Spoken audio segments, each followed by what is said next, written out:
بسم اللہ الرحمن الرحیم. ہارون رشید عرض کر رہا ہوں. السلام علیکم ورحمۃ اللہ وبرکاتہ.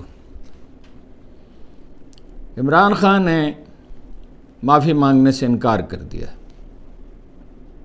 اور یہ کہا ہے کہ اگر کوئی بات نہیں کرنا چاہتا تو ہم بھی بات نہیں کرنا چاہتے، اور فارم 47 کی حکومت سے تو بالکل بات نہیں کریں گے، گفتگو نہیں کریں گے. انہوں نے مطالبہ کیا کہ شہباز شریف، نواز شریف، آصف علی زرداری اور محسن نقوی اور خود ان کا نام بھی ECL لسٹ میں ڈالا جائے تاکہ کوئی ملک سے فرار نہ ہو سکے. عالیہ حمزہ کی رہائی کا حکم صادر ہو گیا ہے اور روبکار جاری ہو گئی ہے. منظور وسان نے کہا ہے کہ 2 ماہ میں کچھ بھی ہو سکتا ہے، اسمبلیاں ٹوٹ سکتی ہیں اور کوئی بھی بڑا واقعہ ہو سکتا ہے. عمر ایوب نے بھی کہا ہے کہ کسی وقت بھی الیکشن کا اعلان ہو سکتا ہے. عمران خان نے اپیل کی ہے کہ 13 اور 14 اگست کی درمیانی رات جب سڑکیں شہریوں سے بھری ہوتی ہیں، ساری رات تمام لوگ پاکستان اور PTI کے پرچم لے کر وہ شاہراہوں پہ نکلیں. الیکشن کمیشن نے خصوصی نشستوں کے بارے میں سپریم کورٹ کے حکم کے خلاف درخواست دائر کر دی ہے کہ یہ نشستیں PTI کو نہ دی جائیں. قاضی فائز عیسیٰ صاحب کو توسیع دینے کی منصوبہ بندی جاری ہے اور مختلف تجاویز زیر غور ہیں. عمر سرفراز چیمہ جزوی طور پر فالج کا شکار ہیں، ان کا علاج نہیں کرایا جا رہا. ان کا کہنا ہے ان کے کندھے جو ہے وہ کام نہیں کر رہے. لیکن اس سے پہلے بنگلہ دیش میں جو انقلاب عظیم رونما ہوا ہے اور سادہ الفاظ میں یہ کہ وہ بھارت کے ہاتھ سے نکل گیا ہے، اس کے بعد پہلوؤں پر اب بھی بات نہیں ہو رہی. مشرقی پاکستان کی علیحدگی میں آخری مرحلے میں بھارتی فوج کا کردار تھا. ظاہر ہے ہماری فوج تو وہاں براہ راہم ہی تھی، لیکن اتنا ہی اہم کردار را نے اس سے پہلے بھی ادا کیا اور آئندہ برسوں میں بھی ادا کرتے رہے. اور را کی وہاں موجودگی اتنی مؤثر تھی کہ را کا جو سب سے سینئر افسر تھا، اس کا نام بھی ابھی عرض کرتا ہوں آپ سے، وہ براہ راست کسی بھی وقت حسینہ واجد صاحبہ سے ان کے گھر میں یا ان کے دفتر میں کسی بھی وقت ملاقات کر سکتا تھا.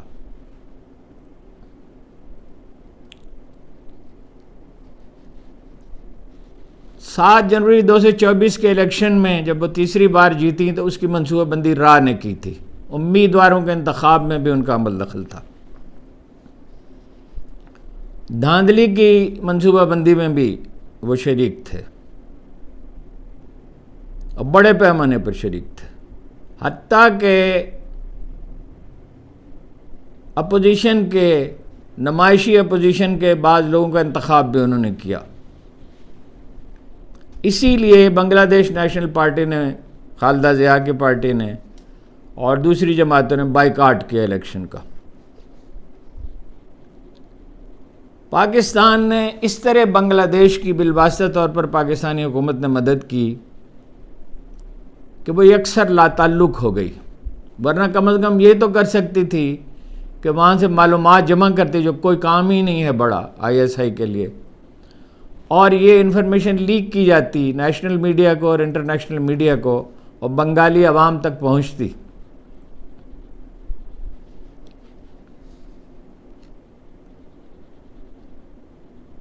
اس انقلاب میں بنیادی کردار تو بنگلہ دیش کے عوام کا ہے، بنیادی طور پر طلباء کا.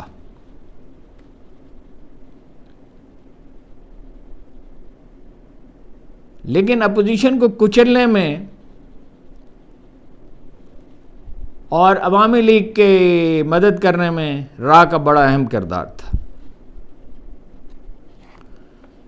300 سے زیادہ، ویسے بعض اطلاعات یہ ہیں کہ تعداد شاید 1000 تک جا پہنچے، جو اشتعال پھیل گیا اور لوگوں نے فیصلہ کیا کہ وہ پورے ملک سے حسینہ واجد کے گھر کا رخ کریں گے، تو فوج نے گولیاں چلانے سے انکار کر دیا اور اصل میں اس کا آغاز ینگ آفیسرز کی طرف سے ہوا، جنہوں نے چیف کو ایک خط میں لکھا اپنے سربراہ کو کہ وہ اس پر اپنی قوم پر گولی نہیں چلا سکتے، چنانچہ مجبوراً انہیں اپنا دخل دینا پڑا۔ انہیں اندیشہ تھا کہ ورنہ فوجی افسر اپنے طور پہ کارروائی کر سکتے ہیں۔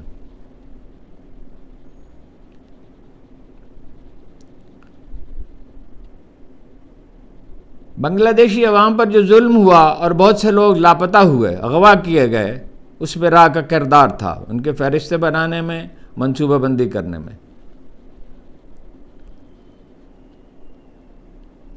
راہ کا ایک افسر جو ہے A.K. ماتھر MATHUR، بنگلہ دیش کے تقریباً تمام باخبر لوگ جانتے تھے کہ وہ اس کا تعلق راہ سے ہے، بظاہر اسے ریٹائر کر دیا گیا تھا، اسے پاکستان سے نکالا گیا تھا، پرسونا نان گریٹا قرار دے کر۔ نریندر مودی کے سیکورٹی ایڈوائزر اجیت دوول سے براہ راست اس کا رابطہ تھا، انہی سے وہ ہدایات دیتا تھا اور انہی کو معلومات فراہم کرتا تھا۔ اجیت دوول ہی نے اس کا انتخاب کیا تھا، اور یہ تو معلوم ہے سب کو کہ پاکستان کے قبائلی پٹی میں اور بلوچستان میں دہشت گردی جو ہو رہی ہے اس کی نگرانی اجیت دوول کرتے ہیں۔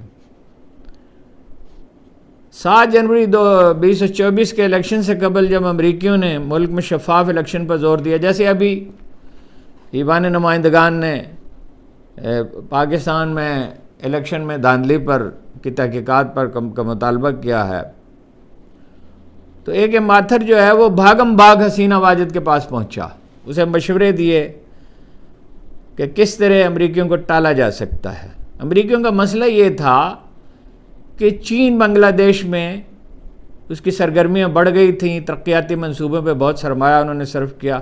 حسینہ واجد اس صورتحال سے فائدہ اٹھا رہی تھی، 1 بیلٹ 1 روڈ کا منصوبے میں وہ بنگلہ دیش شریک ہو گیا تھا، لیکن بتدریج چینیوں کا احساس ہوا، اس سے فائدہ اٹھانا چاہتی تھی۔ بھارت کے ساتھ تو وہ تھی ہی اور پوری طرح جڑی ہوئی تھی۔ چینیوں کو اس کا احساس ہوا تو چند ماہ قبل انہوں نے چین کا جو دورہ کیا تو چینیوں نے سرد مہری کا مظاہرہ کیا، چنانچہ وہ اپنا دورہ ادھورا چھوڑ کر واپس آ گئے۔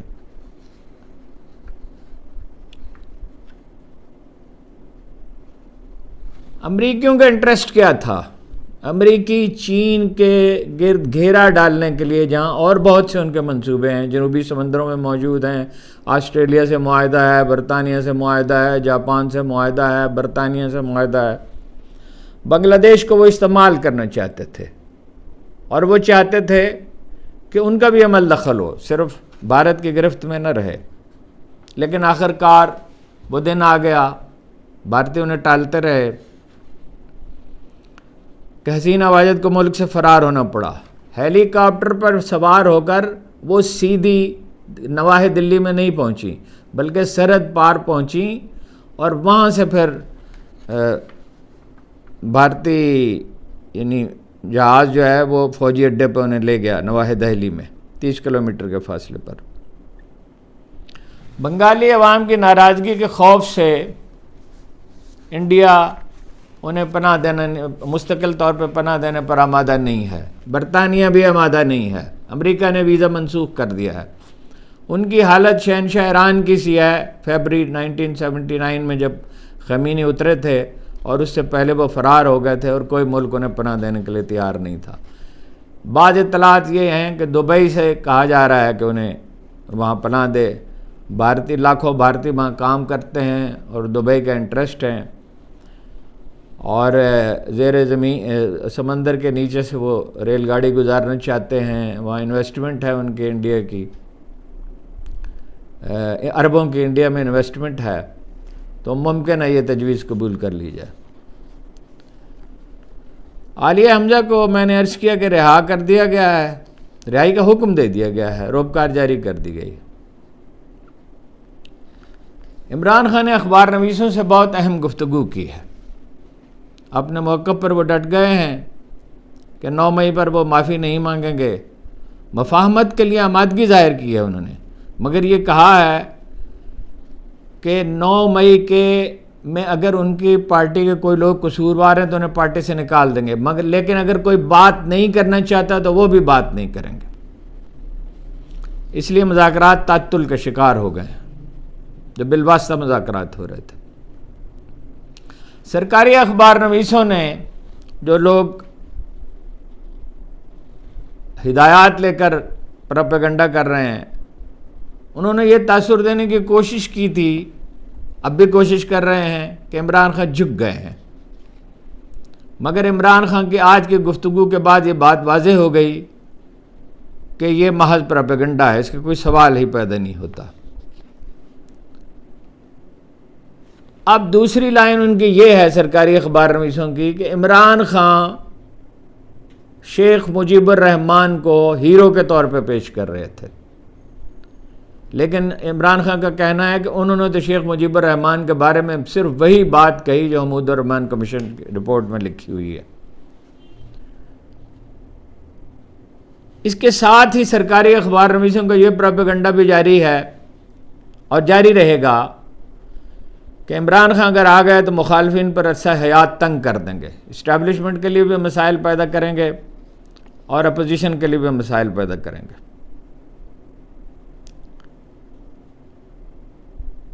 اب صورتحال یہ ہے کہ عمران خان کی رہائی کے بغیر سیاسی استحکام تو ممکن نہیں ہے، سرمایہ کاری نہیں ہو سکتی، افغانستان ایران سے تعلقات بہتر نہیں ہو سکتے، امن قائم نہیں ہو سکتا، اور بابا معاشیات ایڈم سمتھ نے کہا تھا کہ معاشی ترقی کے لیے امن ضروری ہوتا ہے اور ایک مؤثر عدالتی نظام۔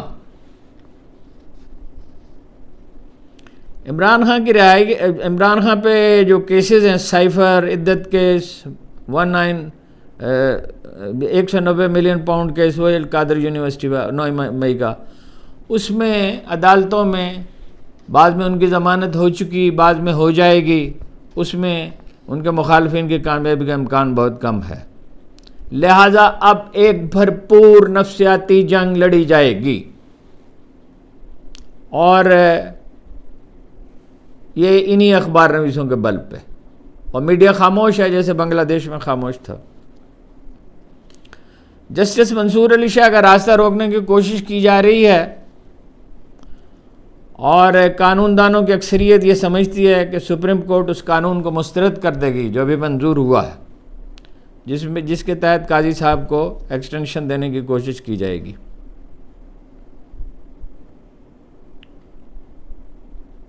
عمران خان کا موقف یہ ہے کہ سی سی ٹی وی فوٹیج سامنے لائی جائے،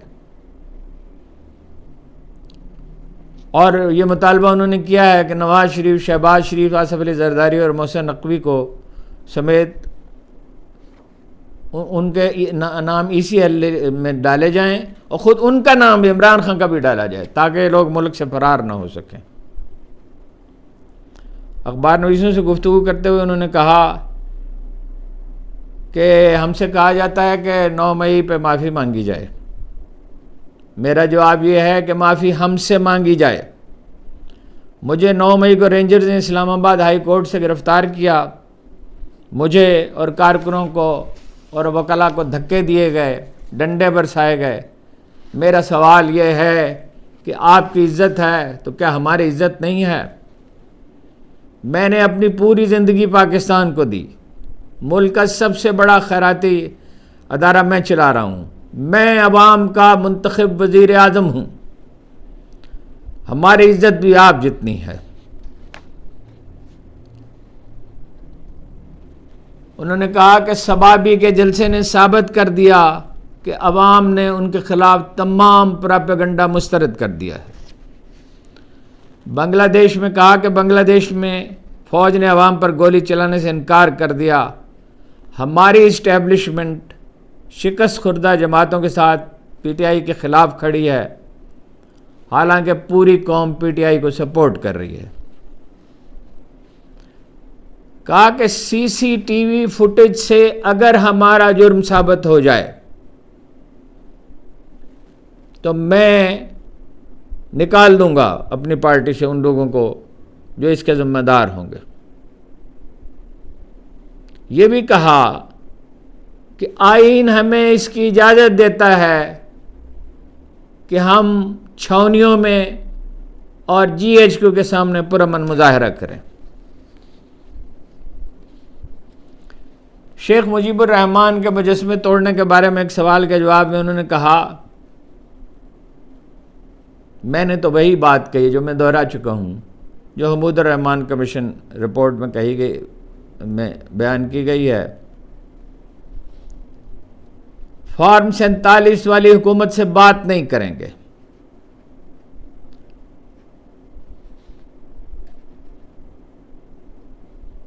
عوام ایک طرف کھڑے ہیں اور یہ لوگ دوسری طرف کھڑے ہیں۔ ثوابی جلسے سے یہ بات پوری طرح واضح ہو گئی ہے۔ لگ رہا ہے، عمران خان نے کہا، ایسا لگ رہا ہے کہ کوئی بڑا واقعہ رونما ہونے والا ہے، ہیلی کاپٹر گراؤنڈ کر دیے جائیں تاکہ حسینہ واجد جس طرح فرار ہوئی ہیں ملک سے کوئی اور فرار نہ ہو سکے، لیڈروں کو پر بھاگنے کے راستے بند کر دیے جائیں، یعنی سادہ الفاظ میں یہ۔ عمر ایوب نے آج اخبار نویسوں سے گفتگو کرتے ہوئے کہا، ملک میں کسی وقت بھی الیکشن کا اعلان ہو سکتا ہے۔ الیکشن ترمیمی ایکٹ پی ٹی آئی کا راستہ روکنے کی بھونڈی کوشش ہے، اسے عدالت میں چیلنج کریں گے۔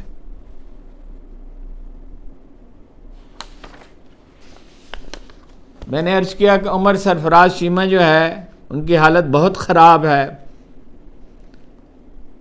انہیں سخت بخار ہے، ان کا کہنا ہے کہ میرا علاج نہیں کرایا جا رہا، میرے کندھے بے جان ہو چکے ہیں۔ یہ فالجی کی ایک شکل ہے۔ منظور بسان نے کہا 2 ماہ کے اندر کچھ بھی ہو سکتا ہے، قومی اسمبلی تحلیل ہو سکتی ہے، نگران حکومت آ سکتی ہے۔ سلمان اکرم راجہ نے علی حمزہ کا کیس جاں فشانی اور اس ریاضت سے لڑا کہ آخرکار وہ رہا ہو گئی۔ انہوں نے ثابت کر دیا کہ وہ مکمل طور پر بے گناہ ہیں۔ وہ حامد خان اور دوسرے وکیلوں سے زیادہ مؤثر ثابت ہوئے۔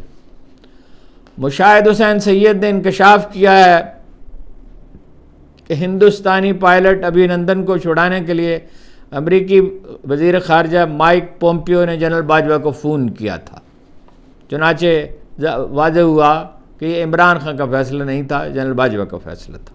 جنرل باجوہ کے اور بھی بہت سے فیصلے تھے، ان کے بہت سے معاملات بتدریج سامنے آئیں گے۔ ان کا معاملہ جو ہے وہ ایوب خان اور ضیاء الحق اور جنرل مشرف کی طرح نہیں ہے، بلکہ کچھ مشابہت یحییٰ خان سے ہے۔ 12 جولائی کو سپریم کورٹ نے جو فیصلہ دیا تھا خصوصی نشستوں کا پی ٹی آئی کو دینے کا، الیکشن کمیشن نے اس کے خلاف درخواست دائر کر دی ہے نظر ثانی کی، اور کہا یہ ہے، موقف یہ ہے کہ الیکشن کمیشن نے عدالتی فیصلے کی غلط تشریح نہیں کی ہے۔ گلگت بلتستان کے تاجروں نے درآمدات پر ٹیکس کے خلاف شاہراہ قراقرم پر دھرنا دے دیا ہے اور مظاہرین ٹیکس ختم کرنے کا مطالبہ کر رہے ہیں۔ سست بارڈر پہ جو واحد راستہ ہے چین کے ساتھ تجارت کا، داخلی اور خارجی راستے انہوں نے بند کر دیے ہیں۔ گلگت بلتستان کی عدالت نے فیصلہ دیا تھا کہ ٹیکس ختم کیا جائے، مگر اس کے باوجود ٹیکس وصول کیا جا رہا تھا۔ عرض کیا ہے آپ سے کہ قاضی عیسیٰ صاحب کو توسیع دینے کے لیے مختلف طریقے زیر غور ہیں۔ ایک تجویز یہ ہے کہ 2/3 اکثریت تو چونکہ حاصل نہیں ہے، آئینی ترمیم تو نہیں ہو سکتی، لہٰذا حاضر ارکان کی 2/3 اکثریت سے قانون منظور کیا جائے۔ اس سے میرا خیال ہے صرف معاملات مؤخر ہو سکتے ہیں، مگر آخری فیصلہ تو بہرحال سپریم کورٹ ہی کرے گی۔ چیف جسٹس اسلام آباد ہائی کورٹ عامر فاروق صاحب نے آج ایس ایس پی آپریشنز اسلام آباد سے سوال کیا، بشرا بی بی کے خلاف کوئی ثبوت آپ کو نہیں ملا نا، اور 1 سال سے زیادہ عرصہ آپ تفتیش کرتے رہے تو اس کو گرفتار نہیں کیا، تو اب گرفتاری کی کیا ضرورت ہے؟ اصول یہ ہے کہ جب کسی ملزم کو پر بہت سے مقدمات ہوں جو ان پہ قائم کیے گئے ہیں وہ تو کسی مقدمے قصوروار تو وہ ثابت نہیں ہوئی. تو سب مقدمات میں گرفتاری ڈال دی جاتی ہے. لیکن اب یہ طریقہ اختیار کیا گیا ہے کہ کچھ مقدمات جو ہیں ان میں گرفتاری نہیں ڈالی جاتی، تاکہ جیسے ہی عدالت رہائی کا حکم صادر کرے تو ان کو گرفتار کر لیا جائے. قاضی عیسیٰ صاحب نے 6 کنال کے لگ بھگ زمین جو ہے وہ حکومت کو عطیہ دینے کا اعلان کیا. وہ جگہ میں نے دیکھی ہے، وہاں نہ کاشت ہوتی ہے نہ اس کی کوئی قیمت ہے، اور مختلف قیمتیں بتائی جا رہی ہیں. وہ تو ویسے ہی حکومت کا قبضہ ہے اور وہ کسی مصرف میں نہیں ہے. میرا خیال ہے اس کی قیمت 1 اور 2 لاکھ روپے کے درمیان ہے. بہت اہم خبریں تھیں، کچھ خبریں رہ گئی ہیں، مگر اب کیا کیا جائے، کتنی دیر گفتگو کی جا سکتی ہے. کچھ خبریں چھوڑ دی ہیں، پھر اس پہ بات کریں گے. آپ کا بہت بہت شکریہ.